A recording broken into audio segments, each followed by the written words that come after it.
नमस्कार। हम इस वक्त रिपोर्ट कर रहे हैं तुर्की सीरिया बॉर्डर से और इस वक्त जहां मैं मौजूद हूं ये इलाका तुर्की में पड़ता है और यहां पर मौजूद है टोल गेट। ये वही गेट है जिसको खुलवाने के लिए लगातार तुर्की पर दबाव था और बाकायदा दमास्कस की जो सरकार है, बशर अल असद की जो सरकार है, वो भी लगातार दबाव बना रही थी तुर्की सरकार पर कि ये गेट और इस प्रकार के जितने और गेट्स हैं उनको खोला जाए, जितने ज्यादा से ज्यादा मदद सीरिया पहुंच सके।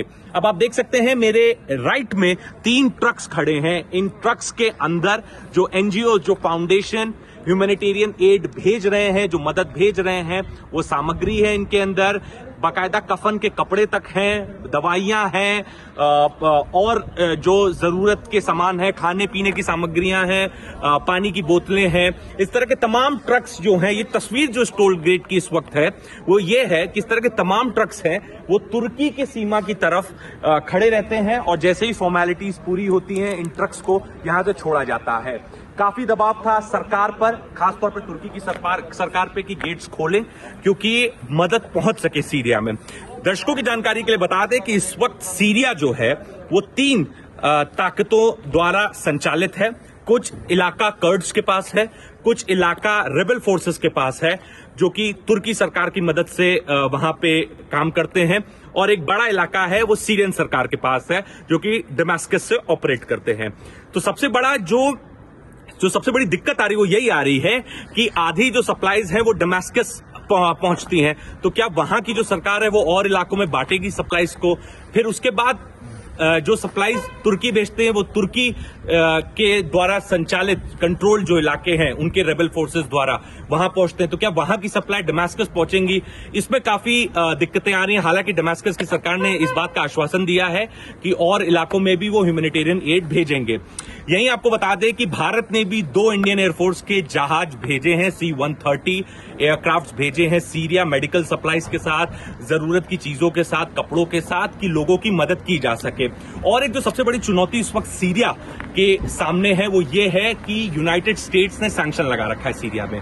इस वजह से कई देश सामने से आके मदद नहीं कर पा रहे हैं और खुद बशर अल असद भी एक तरीके से बैकफुट पे हैं क्योंकि उनकी पूरी जो लड़ाई रही है वो अमेरिका के खिलाफ रही है। अब अमेरिका से मदद मांगना, पश्चिमी ताकतों से मदद मांगना उनको भी नागवारा गुजर रहा है, पर हालात कुछ ऐसे हैं कि मदद लेनी ही पड़ेगी। हालांकि यूनाइटेड नेशंस के जो प्रतिनिधि हैं सीरिया में, उन्होंने इस बात का आश्वासन दिया है कि हर प्रकार से मदद पहुंचेगी, कोई भी सैंक्शन इस वक्त यहां पे काम नहीं करेगा, जिसको जो मदद भेजनी भेजे। वहीं दूसरी ओर व्हाइट हेलमेट्स जो कि सीरियन सिविल डिफेंस की बॉडी है जो रेस्क्यू वर्क कर रही है, उसने बताया है कि रेस्क्यू के सारे काम रोके जा चुके हैं क्योंकि 160 घंटे से ज्यादा का वक्त बीत चुका है। अब जिंदा बचने की जो उम्मीदें हैं वो कम है। वहीं यूके ने व्हाइट हेलमेट्स का जो फंड है वो बढ़ा दिया है 3 बिलियन यूरो, जिसमें उनको और आसानी से और अच्छे से वो रेस्क्यू वर्क कर पाए।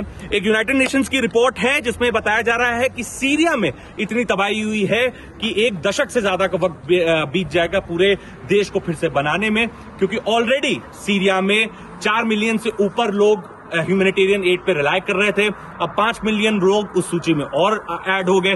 वहीं अगर तुर्की की बात करें तो 3 से 4 साल लग जाएंगे तुर्की को भी बनाने में। शेल्टर होम तुर्की में ADAF ने बना रखे हैं। 65 से ज्यादा कंट्रीज से मदद पहुंची है। बहुत ही आनंद फानंद में रेस्क्यू वर्क चल रहे हैं, लेकिन अभी जो मौत का टोटल आंकड़ा है वो 35,000 क्रॉस कर चुका है तुर्की और सीरिया में। हालत बद से बदतर है और इस कोल्ड में, इस ठंड में और दिक्कतें आ रही रेस्क्यू टीम्स को काम करने में।